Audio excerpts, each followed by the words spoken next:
કેમ છો? ઘણા લોકોની સુંદરતા પૈસા વિના ફીકી પડી જાય છે. એ ખોટું છે. હૃદયથી અમીર બનો. જે છે એમાં સુખ માણો. સુખમાં દુઃખ શોધવાની ટેવ જે છે ને એ ખોટી છે. પણ દુઃખમાં સુખ શોધવાની કળા આવી જાય સીધાથી તમે સુખી રહેશો. આપણી સોચને બદલવાની જરૂર છે. દુઃખની અંદર પણ તમારા પાસે શું સુખ છે એના પર ધ્યાન આપો. તમે જમવા બેસો છો ત્યારે તમે એમાં જે મિષ્ટાન હોય છે એના પર ધ્યાન આપવું જોઈએ ને. એમ જે તમારે નથી ભાવતું એની પર ધ્યાન આપશો તો તમને જમવાનું ભાવશે નહીં. ઘણી વાર આપણને જમવાનું નહીં ભાવતું હોય એમ થોડું, તો આપણે ગોળ ઘી લઈએ, કંઈ મિષ્ટાન લઈએ એટલે આપણું જમવાનું સુધરી જાય, હે ને, અને મજા આવી જાય. તો જે સુંદરતા ઘણા લોકોની પૈસાની તકલીફને કારણે ફીકી પડી જાય છે એ ખોટું છે.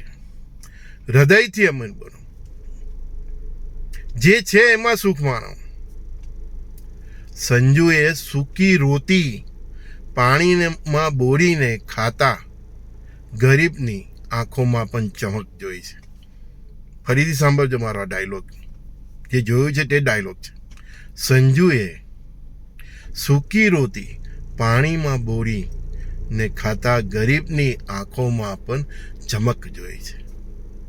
જેની પાસે સંતોષ છે ને તે સુખ છે અને તે એની આંખોમાં ચમકી ઉઠે છે.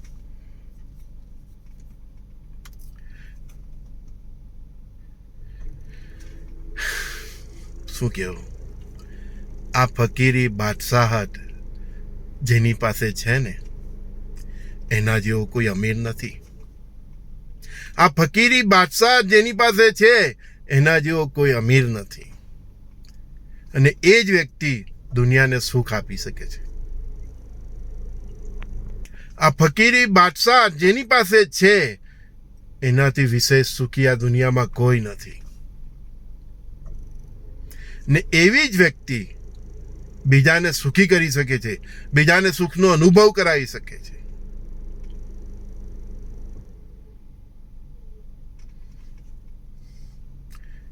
સુંદરતા પૈસાને કારણે ફીકી ના પડવી જોઈએ. ના, આપણી સુંદરતા ખરી તો હૃદયની હોય છે. જ્યારે હૃદયની સુંદરતા ચહેરા પર ચમકી આવે છે ને ભાઈ, ત્યારે આ જે સ્કિનના કલર છે ને એની ઉપર ઉઠીને તમારી સુંદરતા ફેલાઈ જાય છે. તમારું વ્યક્તિત્વ આકર્ષિત થાય છે.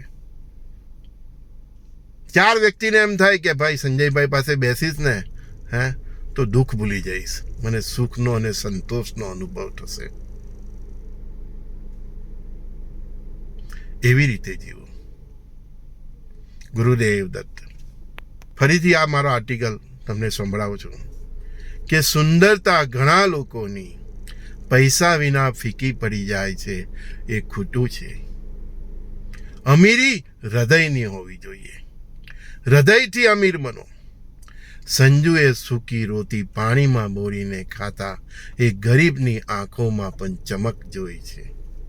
અને એ ફકીરી બાદશાહ દુનિયાનો બાદશાહ છે. એનાથી વધારે સુખી કોઈ નથી ભાઈ. એનાથી વધારે સુખી કોઈ નથી. મહેલના પલંગ પર સુવાથી પણ જે સુખ, શાંતિ અને અમીરીનો અનુભવ ન થાય એ આવી ફકીરી હૃદયના બાદશાહને થાય છે. હૃદયથી ફકીર બનો. હૃદયથી સુંદર બનો. હર પર સુખી રહેશો. અને પછી તમને દુઃખમાં પણ સુખ શોધવાની કળા આવડી જશે. પરમાત્માએ જે આપ્યું છે ને એની પર ફોકસ કરો. જે નથી એમાં એની જ ઈચ્છા હશે, આવશે. મેળવવાનો પ્રયત્ન કરો, પણ એ મેળવવાના પ્રયત્ન કારણે હતાશ નહીં થાઓ, ડિપ્રેશનમાં ના આવો. સુખ જ્યાંથી પણ મળે છે, જેવી રીતે પરમાત્માએ તમને આપ્યું છે એને ફૂલ રીતે માનો. ગાય ઘાસ ખાય છે તો આખો દિવસ વાગોરે છે. એમ તમારી પાસે જે સુખ છે ને એને વાગોરો. ત્યારે તમારા ગાયના આચરમાંથી જેમ અમૃત જેવું દૂધ વહે છે ને, એમ તમારા હૃદયમાંથી પણ અમૃત વહેશે, અને એ તમારું અને સર્વ તમારા મિત્રો સખા સર્વનું કલ્યાણ કરશે. આજ તો સંજયનો ગુરુ મંત્ર છે, જે સ્વીકારે એનું કલ્યાણ છે. સંજય બોરીવાલાના સર્વે સખાઓ મિત્રોને પ્રણામ. ગુરુદેવ દત્ત.